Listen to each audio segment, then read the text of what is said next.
At the same time, the work in relation to COVID-19 is ongoing. The vaccinations have continued. We're now at almost 39.1 million vaccinations in Australia. In particular, we're at 92.3% of first doses, 86.7% of second doses, and importantly, South Australia has joined the club of states and territories that are now 80% double dosed. Well done, South Australia, and thank you to everybody, but please keep coming forward. In relation to the Omicron variant, the Prime Minister and myself were briefed by Professor Paul Kelly and Professor Brendan Murphy again this morning. The tasking that we have put is for the Chief Health Officer to continue to meet daily with state and territory counterparts. The Prime Minister and myself have requested Professor Kelly to continue to meet daily with state and territory counterparts to examine the nature of the variant, all of the international evidence and all of the domestic requirements. And we won't hesitate, if more is needed, to take those steps. As we did with our first briefing on Friday, we foreshadowed that if more was needed we would take steps, and overnight international evidence came in and we took immediate steps yesterday, and we'll continue to do that to protect Australians. Yesterday there were over 3,800 passengers who arrived in Australia, all subject to the relevant public health orders, and 54 were from Southern Africa, had been there and identified in the previous 14 days across the 9 countries. And what we're pleased to see is that all of the orders that were issued yesterday have been put in place, actions are being taken, Border Force is implementing, the states and territory public health units are supporting, and so I want to thank everybody for their part in that work. What I'll do now though is I'd like to invite Professor Andrew Way from the Alfred Hospital, but one of the developers of venetoclax, then Chris Tanti from the Leukemia Foundation, and Sian Coombs to talk about her family story. And then after that we'll be happy to take questions. Thank you. Sure, so the 3 questions there from Tom. The first is in relation to the COVID positive cases in Australia that have been in Southern Africa. There's 1 in the Northern Territory, 2 that have arrived in New South Wales.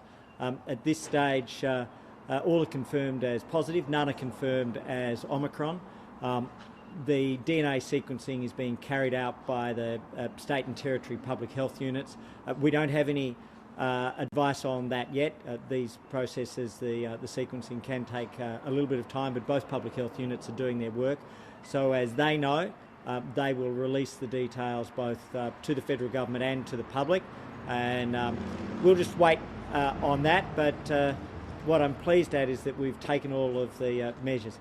Secondly, our health advice was to take strong, clear measures which are in line and indeed at the forefront of global action, and I'm pleased that we've taken the action. But as I said on Friday, as information is provided, as medical advice develops, if more measures are needed, we will not hesitate.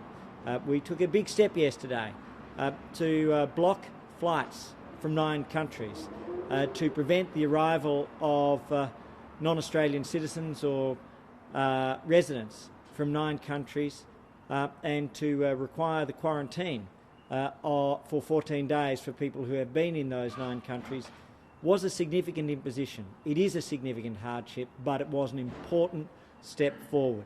And then in relation to the impact of the disease itself, the nature of the variant and the mutation, I've requested Paul Kelly to work as Chief Medical Officer of Australia on a daily basis with state and territory counterparts and with the research community both in Australia and internationally. At this stage, the preliminary advice, which of course is subject to emerging evidence, is that we have seen no signs that this is a more dangerous disease in terms of its impact on hospitalisation, serious illness or loss of life. At this stage, we have seen no signs in relation to its resistance to vaccines. But constant updating of medical advice has been what we've done throughout the pandemic, and response to that has been what we've done and what we'll continue to do. Claire. Thanks, Minister. Continuing on the Omicron variant, as much as we don't know about it, it does seem from what you said there's no evidence in the worst case that it is making people more sick more often. Are you open to developing some kind of consistent way of dealing with variants that may emerge in the coming years, having a sort of system in place that Australians can be confident and understand will be activated and include certain precautions every time we identify a new variant? Or do Australians have to just live with this constant uncertainty as these variants emerge? And just on it as well, overseas there is discussions about bringing forward the time between the second dose and a booster. Is that something Australia might be considering in response to this variant? Sure. So in relation to variants, I think Professor Kelly pointed out yesterday that there'd been 13 principal variants of concern, and of those, it's only a very small number that have required or needed changes. And so what we have in place actually is that system already. And that system is, we have the National Incident Centre, which coordinates the responses through the leadership of the Chief Medical Officer and the AHPPC and what's called the Communicable Diseases Network of Australia, or the CDNA. So those mechanisms are immediately brought into place to look at the risk, to look at the nature. Other variants have not required additional responses, but obviously the Delta variant did. We paused flights from India to Australia, and there were some who disagreed with that at the time. I seem to remember sadly that the opposition raised some significant questions.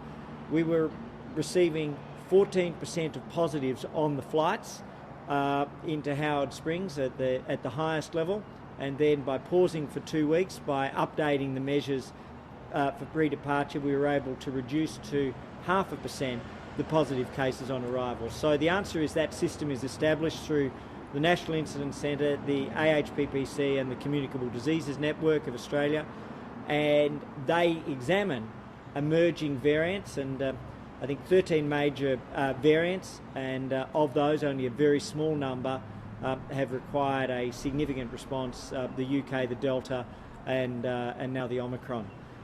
Now there's one other thing I think, Claire.